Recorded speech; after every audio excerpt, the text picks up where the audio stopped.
क्या हमें data. Hello guys, welcome back to my channel code eater channel में आप सबका स्वागत है। और आज हम लोग बात करने जा रहे हैं कि क्या हमें डेटा स्ट्रक्चर और एल्गोरिथम की ज़रूरत है ब्लॉकचेन डेवलपर बनने के लिए। तो आइए शुरू करते हैं।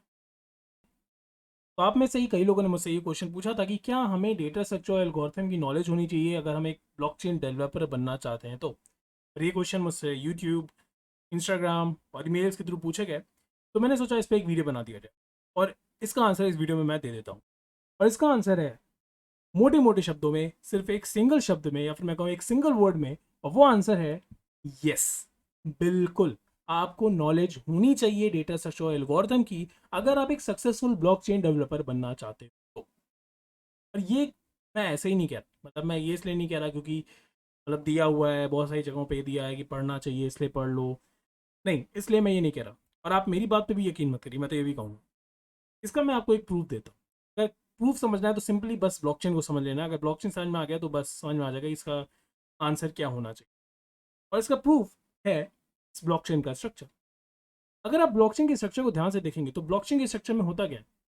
ब्लॉकचेन के स्ट्रक्चर में होते हैं ब्लॉक्स। और ये ब्लॉक्स हैं क्या अक्षर, मतलब ये जो ब्लॉक्स आप देखते हैं स्क्रीन में, जो मैंने ऐसे बनाया है यहाँ पे, डेफिनेटली यहाँ पे मैंने कई से कम फील्ड्स दी हुई हैं। इससे कई ज़्यादा फील्ड्स होती हैं ब्लॉकचेन की ब्लॉक में। आपने देखा भी है, अगर आपने मेरा ब्लॉकचेन कोर्स देखा हो या फिर आपने एथीरियम वाला कोर्स देखा हो, तो ये अगर आप ये जो ब्लॉक देख रहे हैं अपनी स्क्रीन पे, ये ब्लॉक है क्या?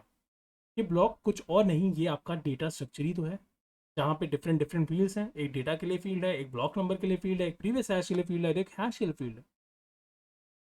तो ये जो ब्लॉक चेन है, यही आपकी किससे बनी हुई है? यही आपकी डेटा स्ट्रक्चर से बनी हुई है। अगर आप देखेंगे ब्लॉकचेन की फुल ब्लॉकचेन को, तो अगर आप ध्यान से देखेंगे तो ये जो चेन ऑफ ब्लॉक्स बन पा रही है, ये चेन ऑफ ब्लॉक्स कैसे बन पा रही है? अगर आपने लिंक लिस्ट पढ़ा हुआ है तो आपको ये, इससे आप रिलेट कर पाओगे कि सिंपली ये स्ट्रक्चर एकदम लिंक लिस्ट की तरह ही है, जहाँ पे एक ब्लॉक दूसरे ब्लॉक को पॉइंट कर रहा है, ये ब्लॉक दूसरे ब्लॉक को पॉइंट कर रहा है। और ये सारी चीज़ें हो कैसे पा रही हैं? ये सारी चीज़ें भी आपके डेटा स्ट्रक्चर की वजह से ही हो पा रही है। आप खुद सोचिए, अगर आपको डेटा स्ट्रक्चर ही नहीं आता तो आप ब्लॉकचेन को समझोगे कैसे? मतलब आप ब्लॉकचेन को ऊपर ऊपर से तो समझ लोगे कि ब्लॉकचेन ऐसे वर्क करती है, ये होता है, वो होता है, मगर जो एक डीप नॉलेज होती है वो आप कभी नहीं जान पाओगे, क्योंकि ब्लॉकचेन एक डेटा स्ट्रक्चर है और आपको डेटा स्ट्रक्चर अच्छे से पता नहीं है कि क्या होते हैं डेटा स्ट्रक्चर एक्चुअली में यूज़ क्यों करते हैं, आपको ये नहीं पता है। अगर आपको ये सारी चीज़ों के बारे में नहीं पता है तो डेफिनेटली आपको कभी भी एक डीप नॉलेज ब्लॉकचेन की नहीं हो पाएगी। तो इसलिए आपको डेटा स्ट्रक्चर पढ़ना चाहिए। अगर आप बात करो ब्लॉकचेन में मार्केट ट्री की, बहुत से लोगों को पता होगा ये क्या है। तो ये मार्केट ट्री भी क्या है? ये आपका डेटा स्ट्रक्चर ही है भाई। देख रहे हो ये ट्री लाइक स्ट्रक्चर, तो ट्री का भी एक डेटा स्ट्रक्चर होता है। तो ये जितनी भी चीज़ें आप देख रहे हो ये सब डेटा स्ट्रक्चर ही हैं। तो इसीलिए आपको डेटा स्ट्रक्चर आने चाहिए, डेटा स्ट्रक्चर की नॉलेज होनी चाहिए। मैं ये नहीं कहता आपको एक्सपर्ट होना है किसी डेटा स्ट्रक्चर में, बट आपको ये पता होना चाहिए एटलीस्ट कि हमें कौन से डेटा स्ट्रक्चर कब यूज़ करना होता है, डेटा स्ट्रक्चर की टाइम कॉम्प्लेक्सिटी क्या है, स्पेस कॉम्प्लेक्सिटी क्या है। ये सारी टर्म्स अगर आपको नए नए लग रहे हैं तो मैं यही कहूँगा, प्लीज़ डेटा स्ट्रक्चर का कोर्स यूट्यूब पे भी अवेलेबल है। मैं कहूँगा गीक्स और गीक्स है, बहुत तरह की साइट्स हैं, वहाँ से आप उसको रिफ़र ज़रूर से करो। तो डेटा स्ट्रक्चर ज़रूर से जानो कि क्या होता है, क्यों पढ़ते हैं डेटा स्ट्रक्चर, क्या फ़ायदा है डेटा स्ट्रक्चर पर। ये सारी चीज़ें आपको क्लियर होनी चाहिए।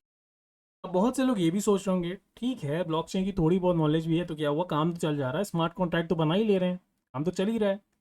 बट अब एक चीज़ बताओ, तो ये स्मार्ट कॉन्ट्रैक्ट होता है, ये डिप्लॉय होता है आपकी ब्लॉकचेन पे। और जब आप स्मार्ट कॉन्ट्रैक्ट को ब्लॉकचेन पे डिप्लॉय करते हो तो उसके लिए आपको क्या पे करना पड़ता है? आपको प्ले करना पड़ता है ईथर। और ईथर तो खरीदना ही पड़ता है, मतलब एक तरह से आप पैसा खर्च कर रहे हो अपने स्मार्ट कॉन्ट्रैक्ट को डिप्लॉय करने के लिए अपने ब्लॉकचेन पे। मतलब कि अगर आपका स्मार्ट कॉन्ट्रैक्ट एक सही तरीके से नहीं बना है, मतलब कि अगर आपने उसमें सही से एल्गोरिथम्स का यूज़ नहीं किया है, सही से आपने उसमें डेटा स्ट्रक्चर सॉर्टिंग एल्गोरिथम्स का यूज़ नहीं किया है, तो क्या होगा? आपका स्मार्ट कॉन्ट्रैक्ट ज़रूरत से ज़्यादा क्या करेगा? ऑपरेशंस रन करेगा।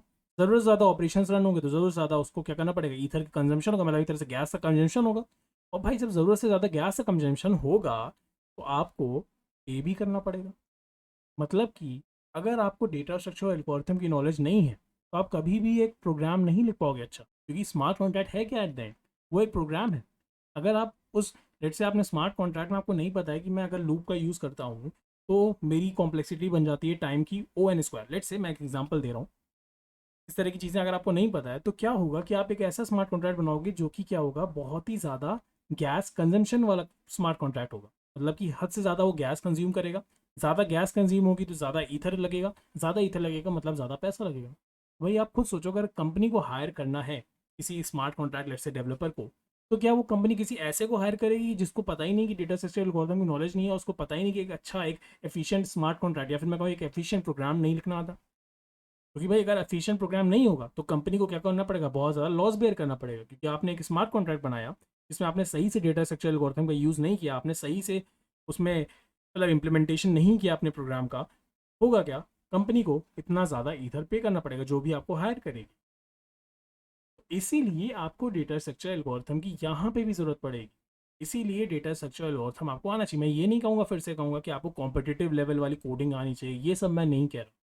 मैं बस सिंपल से ये कह रहा हूँ कि आपको डेटा स्ट्रक्चर कैसे वर्क करता है ये पता होनी चाहिए, कौन कौन सी एल्गोरिथम्स होती हैं, किस तरह से सॉर्टिंग की जितनी मतलब अगर बहुत तरह की सॉर्टिंग्स होती हैं, आप एक क्विक सॉर्ट होता है, मर्ज सॉर्ट होता है, फिर कई तरह की सॉर्टिंग्स होती हैं, उनकी डिफरेंट डिफरेंट टाइम कॉम्प्लेक्सिटीज़ होती है। मतलब कौन सी कोई पर्टिकुलर सॉर्टिंग एल्गोरिथम आपकी होती है जो बहुत ज़्यादा टाइम लेती है, कोई कम टाइम लेती है। तो भाई ये सब चीज़ें आपको नॉलेज होनी चाहिए। जब आपको ये सब चीज़ों की नॉलेज होगी तभी आप एक अच्छा स्मार्ट कॉन्ट्रैक्ट बनाओगे। आप एक अच्छा स्मार्ट कॉन्ट्रैक्ट बनाओगे तो वो कम से कम क्या करेगा, ईथर का कंजम्पशन करेगा, मतलब कि एक तरह से आप पे गैस का कंजम्पशन कम से कम होगा। अगर आप पे गैस का कंजम्पशन कम से कम होगा मतलब कि आप एक अच्छा स्मार्ट कॉन्ट्रैक्ट बना रहे हो जिसके लिए ज़्यादा पैसे नहीं लग रहे, ज़्यादा ईथर नहीं देने पड़ रहे। और कंपनीज ऐसे स्मार्ट कॉन्ट्रैक्ट डेवलपर्स की सर्च में होती है, बिलीव मी और नॉट। ऐसे लोगों को वो ढूंढती है कि भाई जिसको पता हो स्मार्ट कॉन्ट्रैक्ट किस तरह से अच्छे से बनाया जाता है। ये ना हो कि उसने स्मार्ट कॉन्ट्रैक्ट तो बना दिया और पता चला वो स्मार्ट कॉन्ट्रैक्ट हद से ज़्यादा गैस फी ले रहा है, मतलब हद से ज़्यादा गैस कंजम्पशन कर रहा है। तो इसलिए आपको डेटा स्ट्रक्चर एल्गोरिथम की नॉलेज होनी चाहिए। आई होप इस वीडियो से आपको क्लैरिटी मिली होगी कि क्यों डेटा स्ट्रक्चर एल्गोरिथम आपको पढ़ना है। मैंने इसीलिए कहा कि मैंने शुरू में ही कि मैं कोई हवा में बात नहीं करना चाहता कि जहाँ पे मैं आपसे बस कहूँ इसलिए पढ़ लो बस क्योंकि मैं कह रहा हूँ, नहीं। मैंने आपको दिखा दिया कि कहाँ कहाँ डेटा स्ट्रक्चर की ज़रूरत होती है, कहाँ कहाँ एल्गोरिथम की ज़रूरत होती है। आपके स्मार्ट कॉन्ट्रैक्ट, आपके ब्लॉकचेन, हर जगह डेटा स्ट्रक्चर एल्गोरिथम है। तो अगर आपको एक सक्सेसफुल ब्लॉकचेन डेवलपर बनना है, बिल्कुल आपको डेटा स्ट्रक्चर एल्गोरिथम की नॉलेज होनी चाहिए। यही चीज़ मैं बोलना चाहता हूँ। अगर आपको ये वीडियो अच्छा लगा है तो प्लीज़ से लाइक ज़रूर से करिएगा। अगर आप मेरे चैनल पर नए हैं तो प्लीज़ को सब्सक्राइब करिएगा। ये हमारी इंस्टाग्राम की कम्युनिटी है कोडिटर21, यहाँ पे आप आ सकते हैं और वोट कर सकते हैं अपने मनपसंद कोर्स को। मतलब हम लोग यहाँ पे कोर्स जो भी नेक्स्ट कोर्स अपना चैनल पे लाते हैं वो वोटिंग के थ्रू सेलेक्ट करते हैं। तो अगर आप हमारे वोटिंग में पार्टिसिपेट करना चाहते हैं तो डेफिनेटली हमारी इंस्टाग्राम की कम्युनिटी को ज्वाइन कर सकते हैं।